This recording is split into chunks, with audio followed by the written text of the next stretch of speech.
बनले हमरा दुल्हा चूल्हा फूक देबगे बनले हमरा दुल्हा चूल्हा फूक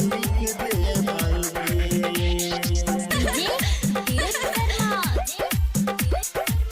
presented by Arhulia Recording Studio,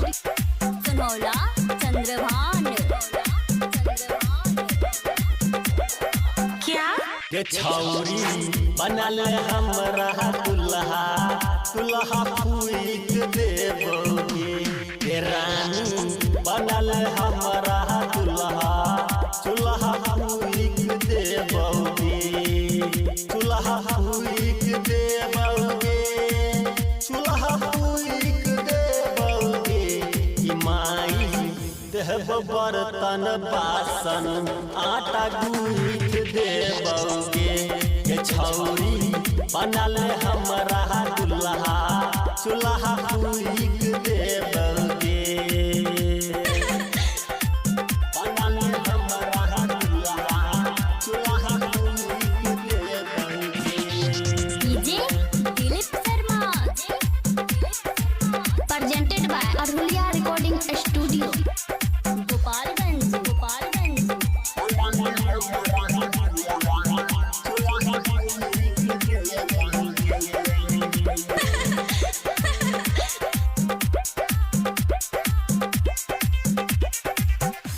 कि बाहर तेहबो घर है अंगना तोरा सोना के पैरे है बहु कंगना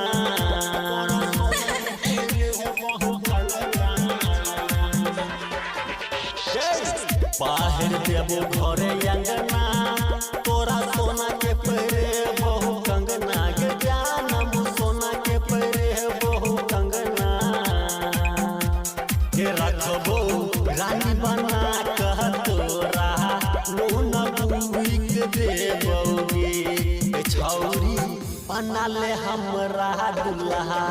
चूल्हा फूक देबगे के रानी बनल हमरा दुल्हा चूल्हा फूक देबगे बनल हमरा दुल्हा चूल्हा फूक देबगे DJ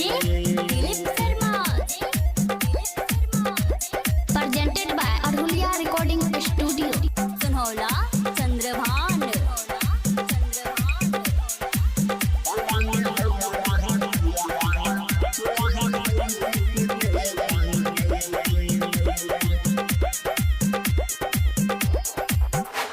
गे सबटा देबो तोरा हसू नहीं है तो गे कहियो तू क्या नहीं है तो गे कहियो देबो सबटा सुख नहीं है तो गे कहियो तू गे जानम है तो न कहियो तू कहो जे जय शंकर तोरा तेना होक देतौगे के छौरी बनल हमरा दुल्हा चूल्हा फूक देबगे के रानी बनल